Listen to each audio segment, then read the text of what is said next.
Hello everyone, welcome back to proxy Gyan. मेरा नाम शबाज है दोस्तों। उम्मीद करता हूँ आप सब अच्छे होंगे। तो आज का जो हमारा टॉपिक डिस्कस करेंगे हम, challenges ahead in vaccinating India. जी हाँ दोस्तों, अभी जो वैक्सीनेशन का प्रोग्राम हमारे इंडिया में शुरू हो चुका है, उसका फेज़ 2 भी हमने स्टार्ट कर चुका है। तो क्या क्या चैलेंजेस हम लोग फेस कर रहे हैं उसके बारे में आज हम डिस्कस करेंगे। वेरी इंपॉर्टेंट टॉपिक है दोस्तों, क्योंकि दिन ब दिन जो है कई सारे वैक्सीन्स अप्रूव होते जा रहे हैं थ्रू DCGI हो या फिर WHO हो। बट इवन दो हमारे पास कंट्री में कई सारा वैक्सीनेशन के शॉर्टेज की भी न्यूज़ आप सुनते होंगे, राइट। तो सारे रीजंस मैं आपको बताऊंगा, क्या रीज़न क्या वजह है जो कि हमारे इंडिया में वैक्सीनेशन शॉर्टेज हो रहा है, और ग्लोबली भी हम बात करेंगे। ओके, ग्लोबल फैक्टर मैं आपको पहले बताऊंगा, उसके बाद हम इंडिया के फैक्टर के बारे में डिस्कस करेंगे। तो चलिए बिना किसी टाइम वेस्ट किए आज हमारा लेक्चर स्टार्ट करते हैं। उससे पहले मैं आपको एक छोटा सा अपडेट देना चाहता हूँ, उसके बाद हम हमारे लेक्चर को स्टार्ट कर देंगे। हाय, दिस इज वेरोनिका। अब आप मेरे साथ one on one zoom session book कर सकते हैं कॉम्पिटिटिव एग्जाम काउंसलिंग के लिए। जिस तरह आपके बहुत सवाल रहते हैं कि कॉम्पिटिटिव एग्जाम्स के लिए क्या ऑप्शनल लिया जाए, आंसर राइटिंग कैसे किया जाए, उसके लिए मैं आपको काउंसलिंग दूंगी आपके पर्सनल स्ट्रेंथ्स और वीकनेस पे based. So see you there only on proxygyan.com। Thank you. तो जैसा कि आप सभी लोगों ने देखा, हमारे जो एक्सपर्ट एजुकेटर है वेरोनिका जी, उनके द्वारा आपको एग्जामिनेशन काउंसलिंग प्रोवाइड की जाएगी। दोस्तों, आप हमारा वेबसाइट है www.proxygyan.com, वहाँ पे विजिट कीजिए। सारे डिटेल, सारी जानकारी आपको मिल जाएगी और अपने टाइम और रिक्वायरमेंट के हिसाब से आप अपने सेशन को बुक कर सकते हैं। तो लेट्स स्टार्ट। देखिए, कोविड-19 वैक्सीन ऐसा नहीं है कि आज पहली बार इसको डेवलप किया गया है। जब से ये बीमारी आई है तब से हमारे साइंटिस्ट, हमारे research, hats off to them, लगातार दिन और रात एक कर कर कई सारे वैक्सीन को डेवलप कर रहे हैं, राइट। और इंडिया और पूरे दुनिया की अगर बात करें तो 50 से ज़्यादा वैक्सीन ऑलरेडी अप्रूवल के लाइन में लगे हुए हैं, राइट। और out of 250 candidate vaccine that are being develop, okay, 250 से ज़्यादा वैक्सीन को डेवलप किया जा रहा है और 50 से ज़्यादा vaccine already in line for the approval. इसके बावजूद भी आपको कई सारे कंट्रीज़ में वैक्सीन शॉर्टेज मिल रहा है। तो क्या इसके मेन रीज़न हो सकते हैं दोस्तों? देखिए, जैसे मैंने आपको बताया वैक्सीन, उससे पहले मैं आपको थोड़ा बहुत वैक्सीन के बारे में बता देता हूँ जो अब तक डेवलप किया गया है। ओके, देखिए अभी तक तो दो वैक्सीन को डेवलप किया गया। एक आपको mRNA बेस्ड वैक्सीन है और दूसरा वायरल वेक्टर बेस्ड वैक्सीन है। आपने कई बार सुना होगा RNA बेस्ड वैक्सीन, जिसका मतलब ये है कि जो ओरिजिनल स्ट्रेन रहता है वायरस का, उसको वो माइल्ड करके यूज़ किया जाता है इस वैक्सीनेशन में, ताकि हमारी बॉडी को रिस्पॉन्स कर सके।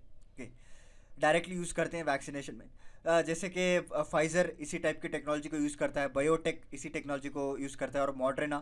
तो ये सारे वैक्सीन आपको mRNA बेस्ड वैक्सीन है। अगर आप दूसरे टाइप के देखेंगे, स्पुतनिक वी हो गया, या एस्ट्राजेनिका जो ऑक्सफोर्ड यूनिवर्सिटी के द्वारा बनाई गई थी वैक्सीन, वो हो गया, या फिर जॉनसन हो गया जो जॉनसन एंड जॉनसन के द्वारा बनाया गया था। ये लोग आपको viral vector based vaccine provide करते हैं। वायरल वेक्टर बेसिकली क्या है, जो रियल स्ट्रेन रहता है ना, उसको, जो रियल वायरस रहता है उसको मॉडिफाई किया जाता है दोस्तों। ओके, तो अभी तक ये दो टाइप पर वैक्सीन बनाए जाते हैं।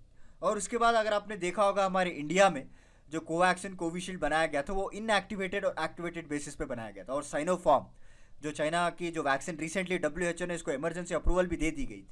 इसके ऊपर मैंने डिटेल लेक्चर बनाया हुआ है, हमारे प्रॉक्सी ज्ञान चैनल पे अवेलेबल है। अगर आपने अभी तक नहीं देखा है तो please watch it the lecture, ताकि आपको क्लियर आइडिया हो जाएगा। और WHO का जो कोवैक्स प्रोग्राम में बारे में हमने डिस्कस किया था, उसमें जितने भी सारे वैक्सीन है, चाहे वो mRNA बेस्ड हो या DNA बेस्ड हो, राइट, या फिर वायरल वेक्टर बेस्ड हो या इनएक्टिवेटेड, वो सारे कुछ सेफ हैं। एफिकेंसी, जो भी एफिशिएंसी है, वो प्रॉपरली बिहेव कर रहे हैं whenever they are injecting into the body. Severe से लेकर, मॉडरेट से लेकर सीवियर सिम्टम्स तक के पेशेंट्स को भी ये लोग प्रोटेक्ट कर रहे हैं with the help of this vaccine. But ये जैसे कि आप सभी लोग जानते हैं, सारे वैक्सीन आपको दो डोजेस, या दो जैब्स में दिया जाता है। ओके, चाहे वो जॉनसन ले लीजिए आप, या कोवैक्सीन ले लीजिए, कोविशील्ड ले लीजिए, और जितने भी सारे वैक्सीन अगर आएंगे तो मोर देन 2 जैब्स दिया जाएगा दोस्तों। कई लोगों का कहना है कि स्पुतनिक वी वैक्सीन जो 3 जैब्स भी दिया जा सकता है। और जो हमारे इंडिया में अभी जो वैक्सीनेशन ड्राइव करे, वो 2 फेजेस में हमको वैक्सीन दी जा रही है। और एटलीस्ट 50 मोर वैक्सीन अभी इन लाइन है अप्रूवल के लिए कई सारे पार्ट्स ऑफ द वर्ल्ड में, several including DNA based vaccine from Zydus Cadila, जो इंडिया में एक बेस्ड कंपनी है। उन्होंने एक नई वैक्सीन को डेवलप किया है जो कि DNA बेस्ड रहेगी। अब तक हमने mRNA वैक्सीन को देखा है, और दूसरा जो है वायरल वेक्टर को देखा था इनएक्टिवेटेड। अभी नया टेक्नोलॉजी यूज़ किया जा रहा है with the help of DNA based. ये अभी अप्रूवल की लाइन में है, जल्द से जल्द इसको भी अप्रूव कर दिया जाएगा। और एटलीस्ट 54 वैक्सीन और इन लाइन, जैसे मैंने आपको स्टार्टिंग लाइन में ही बता दिया था, different parts of the world. Even though इतने सारे वैक्सीन होने के बावजूद भी इसके अलावा 250 से 250 से 300 वैक्सीन अभी डेवलप हो रहे हैं, इसके अलावा भी शॉर्टेज फेस होना पड़ रहा है। तो इसके मेन रीज़न क्या है? देखिए, वैक्सीन को डेवलप करना एक highly complex and specialised enterprises है। अगर आप जनरल बात करें, ओके, तो जनरल अगर वैक्सीन को डेवलप करना हो तो आपको मिनिमम, बता रहा हूँ मैं आपको, मिनिमम 10 से 15 साल लगते हैं दोस्तों। आप ये टेक्नोलॉजी का ब्रेक थ्रू मान लीजिए या फिर एक करिश्मा, एक मिराकल आप मान लीजिए, जो इतनी स्पीड से हमारे साइंटिस्ट, हमारे रिसर्च जो है वैक्सीन को दिन ब दिन डेवलप करते आ रहे हैं और विथ एक्यूरेसी ये लोग डेवलप कर रहे हैं। ऐसा नहीं कि बैठे बैठे कोई केमिकल्स को मिला दिया और वैक्सीन को डेवलप कर दिया और लोगों में इंजेक्ट किया जा रहा है, और प्रॉपरली उसको ट्रायल कर रहे हैं ताकि लोग इसके वजह से इन्फेक्ट ना हो और केसेस ना बढ़ जाए, राइट। फेज़ 1, फेज़ 2, फेज़ 3 इस तरह से ट्रायल्स करके उसके बाद वैक्सीन को अप्रूवल दिया जा रहा है, और with in specific time period में, राइट। ऐसा नहीं कि 10 साल लग रहे हैं, 5 साल लग रहे हैं। आपने देखा होगा 2020 जनवरी से लेकर 2021 जनवरी तक हमने एक साल में हमारे इंडिया में वैक्सीन को अप्रूवल कर चुके हैं, कोवैक्सीन और Covishield, right. With in 1 year में कई सारे देश, कई सारे साइंटिस्ट रात दिन मेहनत कर रहे हैं वैक्सीन को डेवलप करने के लिए, ताकि जो टाइम स्पैन है, मिनिमम मैंने बताया ना आपको 10 से 15 साल लगते हैं एक वैक्सीन को डेवलप करने के लिए, उस टाइम स्पैन को एक मिरेकल के तौर पे हमारे साइंटिस्ट, हमारे रिसर्च डेवलप किया जा रहा है day to day.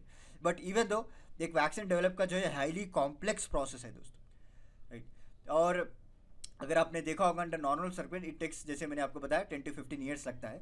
But even दो इंडिया का अगर बात करें तो why there is a huge shortage of supply, right. तो इतने वैक्सीन होने के बावजूद भी, अभी मैंने कल ही एक लेक्चर बनाया था, एंटी कोविड ड्रग को डेवलप किया था DRDO के द्वारा, उसको अप्रूवल भी मिल चुकी है DCGI की, राइट। और रिसेंटली स्पुतनिक V को भी इंडिया अप्रूवल कर चुका है, और कोवैक्सीन ऑलरेडी चल रही है, कोविशील्ड ऑलरेडी चल रही है। नेक्स्ट अगर आपने देखा होगा स्विट्जरलैंड बेस्ड वैक्सीन जो है कॉकटेल, राइट, जो एक रोशे एक कंपनी है स्विट्जरलैंड बेस्ड बायोटेक कंपनी, उन्होंने एक कॉकटेल वैक्सीन को डेवलप किया था, राइट, उसको भी इंडिया में इंपोर्ट कर रहे हैं। तो इतने वैक्सीन होने के बावजूद भी why there is a huge shortage of supply. So देखिए, फर्स्ट ऑफ ऑल अगर रीज़न देखेंगे आप तो पूरी दुनिया का अगर पॉपुलेशन देखेंगे तो it will be 7 billion people to be vaccinated. वो भी एक बार नहीं है, 2 बार उनको वैक्सीनेट करना पड़ता है, 2 डोजेस या फिर आप 2 जैब्स भी कह सकते हैं, राइट। पहले आपने देखा होगा 28 डेज के बीच में आपको वैक्सीन दिया जाता है, राइट। सेकंड में मोस्ट इंपॉर्टेंट थिंग की बात करें तो जो भी रिच नेशन है, जो हमेशा की तरह करते आ रहे हैं, इस बार भी ये लोग कर रहे हैं। क्या कर रहे हैं लोग? ज़्यादा से ज़्यादा जो स्टॉक रहता है ना वैक्सीनेशन, उसको रिजर्व कर रहे हैं अपने खुद के पॉपुलेशन के लिए।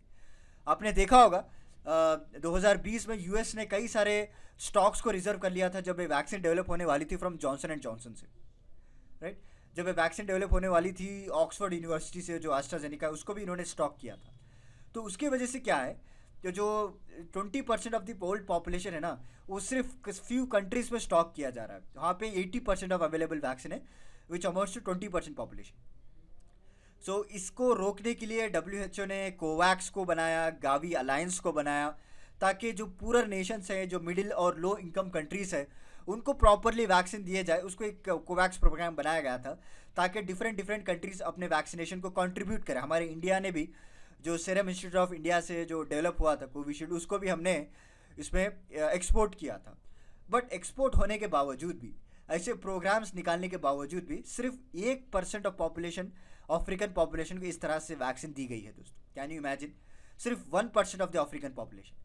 अगर आप ऊपर का डेटा अगर देखेंगे तो फर्स्ट पॉइंट मैंने मेंशन किया है, 80% of the vaccine are available for only 20% of world population. मतलब देखते हैं आप कितना गैप है। ओके, सिर्फ 20% के लिए 80% वैक्सीन को स्टॉक कर दिया गया है, रोके रखा है, ताकि वो लोगों अपने पहले इम्यून हो जाए, उसके बाद इन लोगों को हम देंगे। तब तक इनकी हालत क्या हो जाएगी?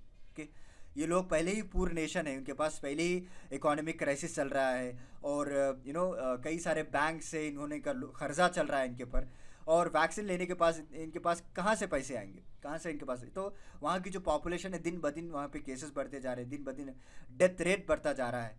तो 1% ऑफ अफ्रीकन पॉपुलेशन को कोवैक्स के अलायंस की वजह से अभी तक रिसीव हुआ है, तो बड़ी चिंताजनक बात है। और तीसरा अगर रीज़न अगर आप देखेंगे तो कई सारे वैक्सीन को अभी अप्रूवल भी नहीं दिया गया है। जैसे यूएस की बात करें, जो यूएस से FDA है, उन्होंने सिर्फ फाइजर, मॉडर्ना और रिसेंटली जॉनसन, ये तीनों वैक्सीन को अप्रूव दिया गया था। अभी जो मोस्ट अफोर्डेबल वैक्सीन है एस्ट्राजेनेका, जो ऑक्सफोर्ड यूनिवर्सिटी से द्वारा मिलकर डेवलप किया, तो उसको अभी अप्रूवल ही नहीं दिया गया, राइट। एंड नेक्स्ट अगर आप देखेंगे तो कई सारे कंट्रीज में already they have vaccinated the adult population, okay.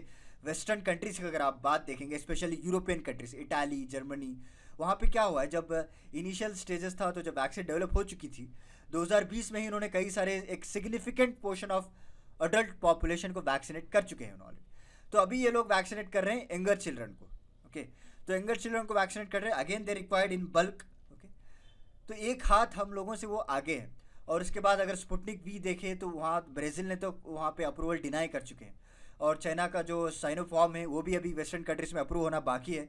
अभी रिसेंटली तो सिर्फ WHO ने अप्रूव किया है, कई सारे कंट्रीज को अप्रूव किया ही नहीं, right, even including with India also. India में भी इस तरह की कोई वैक्सीन अभी अप्रूव की गई नहीं, और वेस्टर्न कंट्रीज में भी उसको अप्रूव करना बाकी है। और इस तरह से एफिकेसी जो सेफ वैक्सीन है, रिगार्डलेस उनके ओरिजिन के बावजूद भी और उनके इतने सारे ट्रायल्स करने के बावजूद भी कई सारे कंट्रीज अभी लोग अपना नहीं रहे। तो तब तक इस वैक्सीन को अपना नहीं लेते तो तब तक जो है यू कैन नॉट शॉर्टेज रहता ही रहता है, आप जो फुलफिल है, जो डिमांड है उसको फुलफिल नहीं कर पाएंगे।